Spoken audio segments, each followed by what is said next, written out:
دنیا کی زندگی میں ایمان کے ان درجوں پر فائز ہونے کے لیے جہاں اللہ انسان کا مقصود بھی ہو، مطلوب بھی ہو اور معبود بھی ہو، اللہ انسان کی پیاس بھی ہو، اس کی پکار بھی ہو، اس کا سکون بھی ہو اور اس کا اطمینان بھی ہو، اللہ تعالیٰ نے انسان کو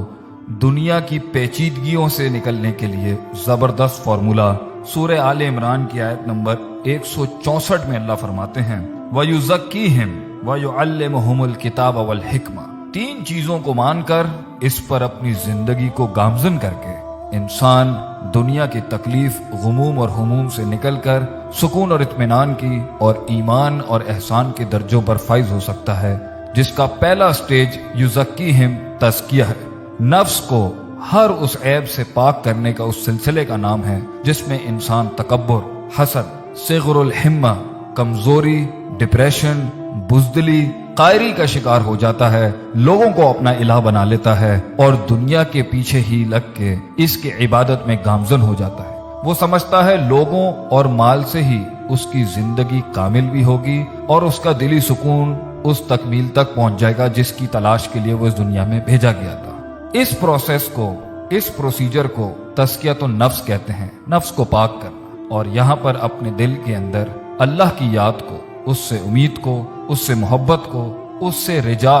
اس سے ڈرنا، اس پر توکل رکھنا، کامل اعتماد رکھنا کہ اللہ کی ذات ہی ہے جو کل تھی، آج ہے اور ہمیشہ رہے گی، اس کو اپنے اندر پختہ کرنا۔ اس پروسیس سے جب انسان گزر جائے گا تو اسے دوسرے پروسیس میں انٹر ہونا چاہیے جو ہے تعلیم، یعلمہم الکتاب، چیزوں کے، دنیا کے، جذبات کے، روحانی زندگی کے، جسمانی زندگی کے، لوگوں کے، اپنے، اللہ کے حقوق اور ان سے جڑے ہوئے معاملات کو ان کی جگہ پر وضع کرنا، اسے علم کہتے ہیں۔ جس کے پاس علم نہیں وہ نہیں جان سکتا سچ کیا ہے، جھوٹ کیا ہے، حق کیا ہے، باطل کیا ہے، ٹھیک کیا ہے، غلط کیا ہے، افراط کیا ہے، تفریط کیا ہے، ہر معاملے کے اندر کتنا کرنا ہے، کتنا نہیں کرنا، اللہ کے ساتھ کتنا تعلق، کس جگہ پر کیسے ہونا چاہیے، جذبات کے ساتھ، عقیدے کے ساتھ، نظریے کے ساتھ، لوگوں کے ساتھ کیا تعلق ہونا چاہیے اور اس دنیا کے اندر اپنے آپ کو کس طرح لے کے چلنا چاہیے، انسان کی ایموشنل سائیکالوجی، اس کی بیہیویئرل سائیکالوجی،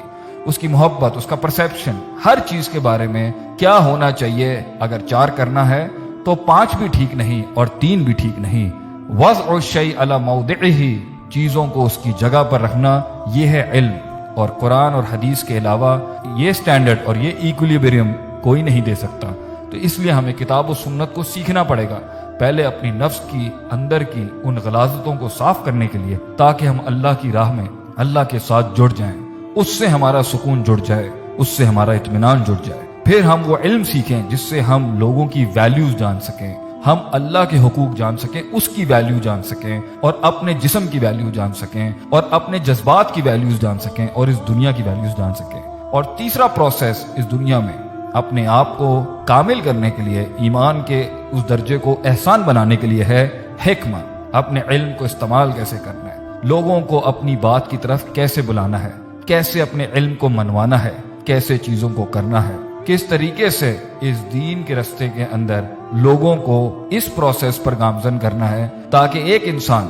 ایک جماعت یعنی کہ ایک امت کی شکل اختیار کر کے ایک پورے معاشرے کی اصلاح کر سکے، اور وہ پورا معاشرہ اللہ کے ساتھ جڑ کے دنیا کے اندر سکون اور اطمینان کی طرف گامزن ہو سکے۔ جب تزکیہ نہیں ہوگا، تعلیم نہیں ہوگی اور حکمت نہیں ہوگی تو ہوئی انسان دنیا کو اپنا معبود بنائے گا، دنیا میں اپنا سکون تلاش کرے گا، لوگوں میں اپنا اطمینان ڈھونڈے گا، لوگوں کی عبادت کرے گا، چیزوں کو ان کی وضع سے ہٹائے گا اور دنیا میں فساد پیدا کرے گا، اپنے آپ کو الہ کہے گا یا لوگوں کو الہ کہے گا، اپنے آپ کو خدا کہے گا یا لوگوں کو یا اشیاء کو یا مال کو ہی خدا کہے گا۔ لوگوں نے اس دنیا میں وہ فساد اس لیے کیا کیونکہ وہ اصل علم سے دور تھے، اور اگر علم تھا تو نفس پاک نہیں تھا، اس میں سائیکوپیتھیز اور وہ تزکیہ نہیں تھا، اور اگر تزکیہ بھی تھا اور تعلیم بھی تھی تو حکمت نہیں تھی، کون سا کام کہاں کب کیسے کس اماؤنٹ میں کس کوانٹٹی میں کس انٹینسٹی کے ساتھ کرتے ہیں، ان تینوں چیزوں کا بیلنس نہ ہونے کی وجہ سے